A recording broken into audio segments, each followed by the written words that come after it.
Well, I'm glad to be with you today. This is Wednesday, May 10th. I can't believe it's May 10th, 2017. It is a beautiful day in Mount Pleasant, and I appreciate my friend Ken coming by to do this little video. And it allows us to come and visit you today in the middle of your week on Hump Day. I get a chance to come visit you. And I love to visit. I do a lot of visiting. I'll be doing more visiting later today. I go up and I get to see people and interact with people and get to know people. But I get to visit you today through this method of the video. It's the wonderful technology that God gives us. And I'm thankful. And it's a great day, a beautiful day at the Community Church of Mount Pleasant. I'm excited. I'm excited about this week. As you know, this week is Mother's Day week. Sunday's Mother's Day. And so I'd like to remind all of you, gentlemen and ladies, to remember your mother.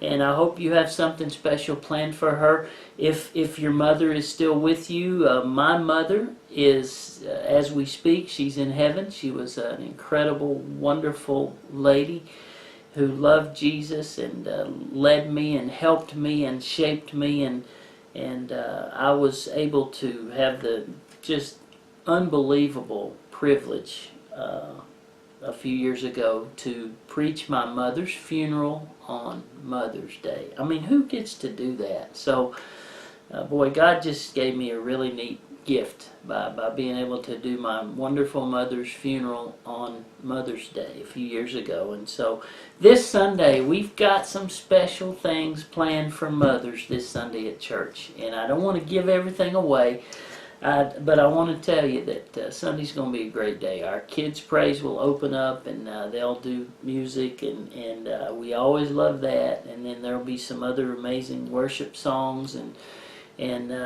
some surprises and some things, maybe a gift for our mothers. So moms, I want you to be sure and come Sunday, and all of us will be able to enjoy it. So Mother's Day coming up. Last Sunday was awesome.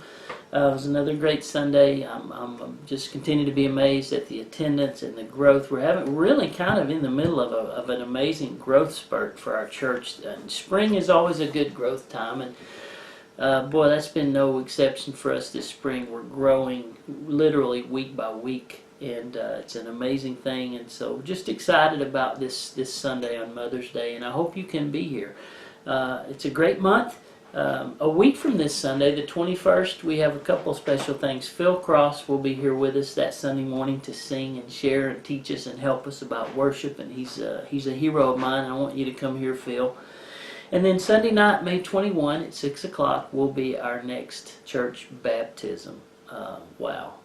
I just really, if you've never been to one of the community church baptisms, I don't know how to explain it. It's emotional, it's wonderful, it's family time. And so I encourage you, 6 o'clock on the 21st for that. And a lot of other things coming up. I'm just very excited about our church. But today, I've had this thought on my mind, and you know how sometimes you get a thought on your mind and a phrase or a word or a thought. I've had this thought on my mind for a couple weeks, and I just can't. I have to kind of go back and share it with you today because I can't get it out of my mind. And it kind of started a few weeks ago. We were doing this 3-part series that we conclude this Sunday. We've done a series called The Women of the Bible. We've studied about Ruth and Naomi. We studied about Mary and Martha last Sunday, which was a lot of fun. We talked about Martha, who was a little bit OCD, who probably most of us can identify a little bit. And we talked about Mary, who chose the better part, which was to actually sit at the feet of Jesus. And we talked about how the Lord desires our affection more than our work, more than our service. And so it's a good thought for us, I think, as we go through this week and serve the Lord. It's great to serve the Lord, but He really desires your affection more than your service. But anyway, this Sunday we will spotlight Mary of Bethany, the mother of Jesus. But I go back to Ruth and Naomi. And we were talking about Naomi as a wonderful mother and Ruth as a daughter-in-law. And Ruth chose to follow her mother-in-law and to turn her back on her culture and her lifestyle to follow her mother-in-law and that whole concept of mothers. And I have a thought, and I just can't get it off my mind. In fact, someone in our church made this statement to me, and we were having a conversation about some other things, and they made this statement, said, well, I'll go with you. I'm going to go with you, Pastor. I'm going to follow you. And I stopped for a minute. I had to stop. I thought, wait a minute now. You're going to follow me as your pastor, as your friend, as your leader. And I thought, that's powerful. I said, number one, that's a little bit intimidating because it's humbling, and it's a little scary when people decide to follow you, because you feel like your impact and your influence is affecting somebody's decisions in their life. Now, Paul said in the scriptures, he said, follow me as I follow Christ. If I don't follow Christ, you have there's no need to follow me. And so I understand that, but this person said to me, you know what, I'm going with you. And that was, I just can't get that thought out of my mind. And I want to share that today. I want to go back to the book of Ruth, and I want to go back to Naomi and Ruth, and I want to read this passage again, and it may be a little bit of a review for you, but I just think there's something deep and something rich here, and especially as we tie in this thought, as a church, we're in the process, we're on a journey. We are on the way, we're calling it our journey home. And all of you will be invited to small groups, to groups in homes, and we will talk more about this journey, about building our building, and we'll talk about the kind of building we're going to build and how much it'll cost and how we can all participate. And we're going to do that in these home meetings, small meetings, where we can give you information, answer your questions, and be able to communicate in detail. And I really want, when you're called and said, please come to my home for this meeting, please say yes. I think it's going to help us. And so I want you to do that. But we're on a journey. And so this journey that we're all on, it's called life. And so I go back to the book of Ruth, and I want to read starting in verse 14, and then I want to read down through verse 19, and then I'll wrap it up here. But this thought that, you know what, Pastor, I'm going to go with you. I'm going with you. I'm going to follow you. I'm with you. There's a word that comes into play here, and that word is trust. It's very overwhelming to me that people would trust me and enough to follow me and believe in me. It's scary because I don't want that. You know, it's a lot of, I don't know, pressure, or just it's a big responsibility. But we should be followable. People should be able to follow us. But anyway, back to Ruth, verse 14. And here's here's mother Ruth and two daughter-in-laws. That her two sons have died. Her husband has died. So you have three widows. And here they are. And there's Ruth and there's Orpah. And Ruth has told them. She said, "Look, my boys are dead. You can go back to your home. Go back to your country. Go back to your families, because I don't have anything to offer you. I don't have anything I can't take care of you financially. So I'm setting you free." And here's what we see.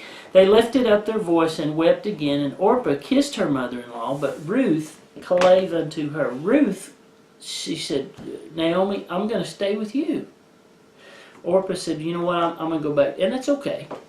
Verse 15, and she said, "Behold, thy sister-in-law is gone back into her people, and unto her gods, return thou after thy sister-in-law." Now, here's verse 16. This is the focus. And Ruth said, "Entreat me not to leave thee, or to return from following after thee, for whither thou goest, I will go. Whither thou lodgest, I will lodge. Your people shall be my people, and your God will be my God." And here's what Ruth said to her mother-in-law. She said, "Naomi, I'm going with you. I trust you. I believe in you so much that I'm going to turn away from my culture, my family, my gods, my religions, and I'm going to follow you." Wow. That's powerful. And here's my final thought today. I think there's a bigger picture. I think this is bigger than a daughter-in-law following her mother-in-law. I think this is bigger than someone in my church saying, Pastor, I'm with you. I'm following you. I believe in you. I think the point is, as we're on this journey, God, I'm with you. I'm going to follow you. I'm going to turn my back on my desires, my pasts, my will, my passions, and I'm gonna forfeit all of those things because I'm gonna follow you, God, my Father. It doesn't matter where I am. It doesn't matter if it's comfortable or not. It doesn't matter if I'm happy. I choose to follow you. That's the thought. That's the example. And as we as individuals and as a church, we're on this journey. We've got land. We're going to build a building. We're going to follow Christ. It doesn't matter where He leads. We have chosen to follow Him. And so I'm overwhelmed by that thought. I can't get that thought out of my mind. It's like, Pastor, I'm with you. I'm going with you. Lord, I'm going to follow you. I trust and I pray that we can focus and simplify in our lives, in our journey, the fact that, Lord, wherever you may lead me, whatever that may mean, whatever it may cost, I'm going to follow you. I hope you have a great week. It's going to be a great Sunday, Mother's Day at the Community Church of Mount Pleasant. If you don't have a place to go, I want to look forward to seeing you this Sunday. God bless you. We're praying for you. Thank you for joining us today. We love you. See you later. Thank you.